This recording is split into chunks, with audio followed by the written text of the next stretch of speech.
And then business news. The Central Bank of Nigeria, CBN, has revealed that some deposit money banks was issued queries for misleading the Apex Bank by furnishing her with incorrect data on their foreign exchange transaction to end users. The Apex Bank made this known yesterday in a statement by the Acting Director of Communication, Mr. Isaac Okorafor, in which he made clarifications on the alleged wrong forex purchase figures from banks under the new CBN 60-40 forex policy. According to Okorafor, some DMBs forwarded incorrect data, which he says were erroneously published, giving a wrong impression of desperate rates. The CBN assured that as the authorized regulator of the forex market mandated to maintain external reserve and safeguard the international value of the naira, it would not indulge in acts capable of discrediting the forex markets. Meanwhile, the CBN has said that it is under intense pressure to float the naira and ease the ban on the list of 41 items not eligible for foreign exchange through the interbank forex market. Okorafor, in another statement in which he reacted to protests by a group, Occupy CBN, described their protest as a failure. He dismissed the demand of the group, saying that they were being sponsored by unpatriotic and self-serving individuals who never wished the country well. The group staged a protest march last Friday in front of the CBN building, demanding immediate reversal of the CBN forex policy and insisted that they would continue until the CBN heeded their demands. The dollar tumbled against its major peers in Asia on Monday, while regional markets sank in holiday-timed trade as traders were spooked by tensions caused by Donald Trump's divisive immigration ban. With a disappointing reading on U.S. economic growth added to the downbeat sentiment, with Wall Street ending last week on a negative note.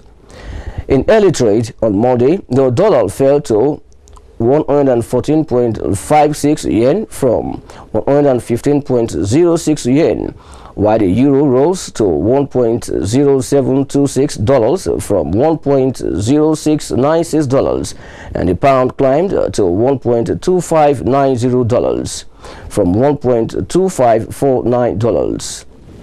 However, analysts says markets have shown resilience despite a series of controversial moves by Trump in his first week in office, including a row with Mexico over trade and his proposed border talk. This was put down to hopes he will stick to its promise to ramp up infrastructure spending, cut taxes, and slash red tape to boost economic growth and corporate profits.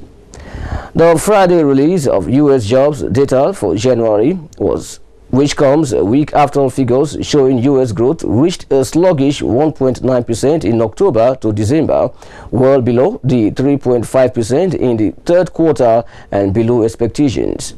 The tepid lead from the New York filtered through to Asia, where Tokyo ended the morning down 0.7%, while Sydney shed 1.1% and Wellington gave up 0.6%.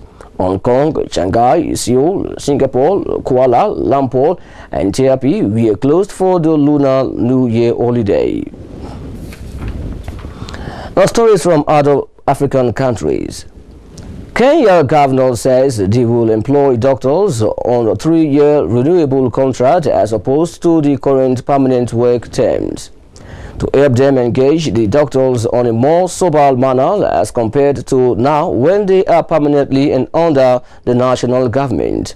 Council of Governors Health Committee Chairman Jack Ragman on Sunday told the nation that even when the striking doctors get back to work, they will have to apply for their positions afresh to be absorbed. Councils of Governors Vice Chairman John Mutru said the doctors have been on an illegal strike due to their demand for better pay and working conditions. Review of job groups and also improved health care service has left the governors no option but to get a way of curbing future strikes.